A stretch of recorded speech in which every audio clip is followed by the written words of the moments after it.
You are lazy and undisciplined. That's a harsh statement, right? And maybe it's not entirely true. I'm sure there are some aspects of your life where you're pretty good. But still, some part of you related to this title, something inside of you drew you to click on this video. And that is because you know inherently that it's true. You could be more. You could be less lazy. You could achieve more. You could reach your potential, but you don't. You don't live up to the version that you could be. Why is that? It is because our society is not built for excellence. It's built for comfort. It is so convenient to exist nowadays. Everything is automatic. We go on scooters everywhere. We have our phones at our hands all the time. Whenever we're bored, whenever just a second of boredom arises, we immediately have this quick fix, this eternal source of entertainment where we can just look up and look at everything. Everything is extremely stimulating. Our food is full of sugar, full of processed industrial ingredients, full of sweeteners that just make our dopamine pathways light up and go crazy. It is all designed in order to make us addicted, and we're basically confronted with it all the time. And the problem is that society tells us that this is normal. And society tells us that we're supposed to be happy in those circumstances, that we're supposed to feel fulfilled because we have all this entertainment. We have all these amazing things at our expense. We don't even need to do anything anymore. So why wouldn't you be happy? Why do you go home at the end of the day and still feel empty and still feel like you haven't achieved anything? Why would you if you have everything at your expense? The truth is, your brain is not built for this life. We are living in a society that is making us sick, and the symptom, which is depression and sadness at the end of the day, feeling alone despite being more connected than ever, we call this a mental illness. We call this the problem, when actually the problem is created by huge companies designed to make you addicted to what they're selling. I don't mean to sound like some sort of crazy person, but this is the truth. If you look at your brain, if you look at the ancient brain that you have and then look at the world that it is thrown into nowadays, you see and you can't help but notice a discrepancy between what we're actually built for and what is offered to us. And it takes a very special person to thrive in this overstimulating world to actually be happy. Because what you have to do in order to be happy is you have to actively go against this whole broad range of opportunity and entertainment and this endless pool of gratification and choose differently. Choose to be disciplined. Choose to go for the delayed gratification instead of the instant gratification. This is the secret to happiness. You have to stop being lazy and undisciplined. You have to stop being the type of person that society wants you to be, that this society trains us to be. You're not broken, okay?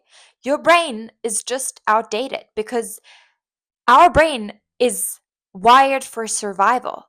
It's wired to thrive on scarce resources. And nowadays, we have resources that are infinite, basically.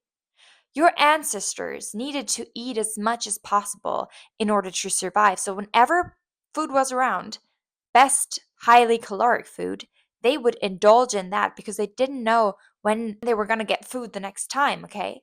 So, right now we have fast food at every corner. Of course, it's going to be difficult for us to say no to these extremely flavored, extremely dopamine rich foods. Those people, they're trying to call you undisciplined for not being able to resist those temptations, but actually it's you really going having to go against your own brain.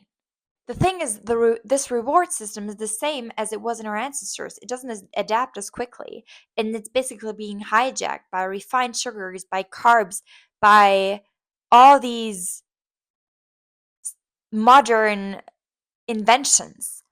And what you need to have to learn to do is to say no to these temptations. So, the first step in order to be more disciplined is to start having a dialogue with yourself.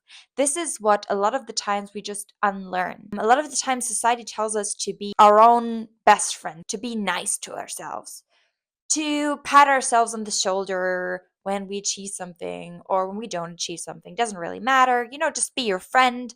Just be nice to yourself. This is the way to go. Actually, this will set you up for failure. Because if you always applaud yourself, no matter what, if you always try to love yourself, what you're going to do is you're going to allow yourself to have everything. Let's say you go down the street and there's this fast food job and you really want a burger, but that it wouldn't be the right thing to do. A, it's expensive. B, it's unhealthy. C, you got food at home. If you can't bargain with yourself, if you always pat yourself on the shoulder and tell yourself, oh, yeah, it's been a hard day, let's just go for that burger, you will get that burger. And then at the end of the day, this is not good for you. This is not good for you in the long run. This instant gratification that this burger is going to give you, it's not good. So you have to learn to argue and bargain with yourself. You have to start respecting yourself by saying no to yourself. The relationship that you should have with yourself is not the relationship where you are your friend. No, you should be more of a parent, because parents, yeah, they still love you most of the times. They want the best for you, but they are also there to teach you discipline. And this is what you have to do with yourself. So don't always say yes. Don't have no fear and no respect for yourself and your own goals that you set for yourself. If you tell yourself, I'm not going to have fast food anymore, don't do it, because every time that you break promises that you made with yourself, your relationship with yourself gets worse. You're hijacking your relationship that you have with yourself.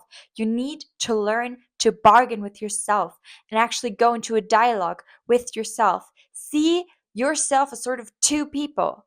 One person that is trying to discipline you and one part of you that has to be disciplined.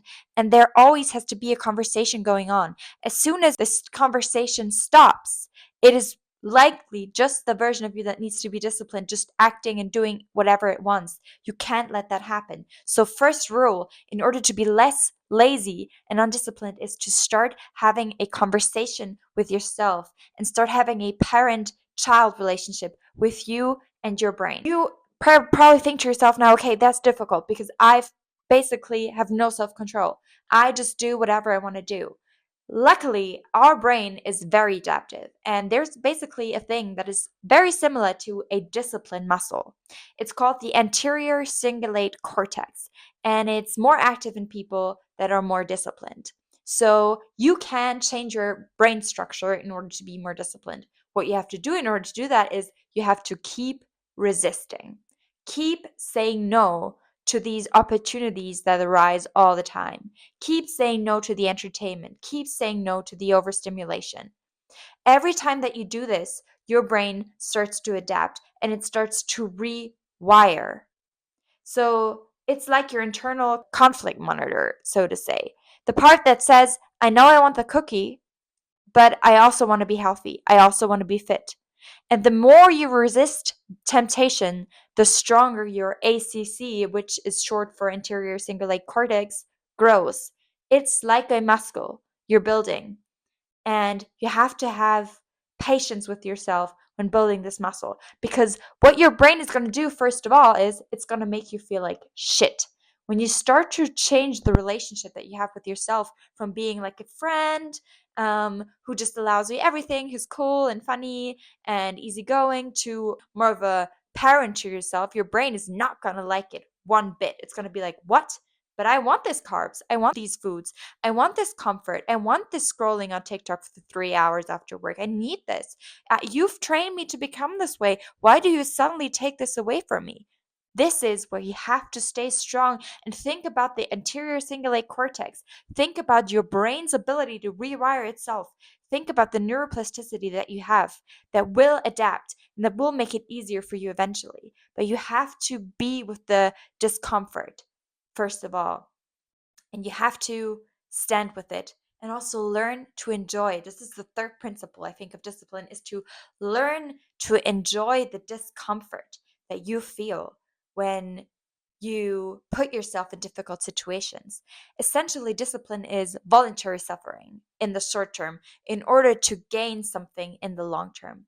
And people who are disciplined have mastered this suffering in the moment for some reward in the future. They learn to associate this suffering with something positive.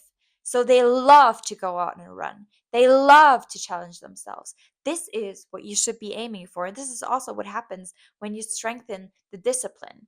So the more you do it, the more you will start to love it, because the hard thing becomes a cue for the reward that you will achieve later. You train your brain to associate the hard stuff that you do with the reward you get later. We all love a runner's high, right? We all hate running. But when you start to run regularly, your brain will start to associate the running with the runner's high that is going to come like 20 minutes into the run. But you have to have the patience for this to happen. You have to have the patience. Sit with the discomfort. Learn to love the discomfort and take the discomfort not as evidence that you're weak, that you're lazy, that you're undisciplined, that you're hurting, that your muscles are sore. No, take it as evidence that you're growing, because this resistance that you feel, this grip that it has over you, it's a sign that you're becoming better. It's a sign that you're challenging yourself, and you should learn to love that. And your brain is also actually built to love that. Our brain experiences positive emotion when it's in the process of achieving a goal. And basically, the reward you get is pretty much in proportion to how difficult it is to gain that reward, to achieve that goal. Your brain is actually built to achieve hard things. It's actually built to chase whatever thing that you were hunting back in the day. And the last principle is basically this: your brain works by self-fulfilling prophecies. So if you tell yourself that you're lazy and undisciplined, and if you keep clicking on these videos and believing that you actually are, then you will be. You become what you tell yourself you are. So you have to start identifying as a disciplined person. This is how you become one. The belief comes first and the action comes later. So stop identifying with this lazy old version of you and start accepting that there's something else, that there's someone else inside of you. Your brain was not built for comfort, it was built for discipline. Motivation will fade, but this discipline and being able to sit with the discomfort, this is what will last. And once you take the first step, the basal ganglia, which is basically the part of your brain that is associated with habits, it kicks in and it starts automating the behavior. This is why it's hard in the beginning and becomes easier later. Consistency beats intensity every time. This is why. You can teach your brain to be a disciplined brain, but you'll have to have some patience in the beginning. And this is how your life will feel more fulfilling and more meaningful in the long run, because this is you returning to the state that you were meant to be in all along. In a world with endless distractions, the strongest asset that you can have is not money or success or status, it's a mind of steel. Because this is something consistent that will overcome all the changes that happen on the outside. It can stay focused when the world is screaming for your attention. And it can keep going when everything else and everybody else wants to quit. So yeah, maybe you're lazy, maybe you're undisciplined right now, but your brain is not the enemy, okay? It's just running on old software and being very heavily challenged by the state of the world today. Discipline is simply rewiring your brain to work the way that it is supposed to work. And every time you resist the easy path and choose the hard path instead, every time you walk past that McDonald's and go to the gym instead, you're sculpting a new brain, a brain that will make you happier in the long run. One built for strength, purpose, and also for freedom from all these stimulations that make you dependent. I hope you guys could take something from this video, and I see you guys in the next video.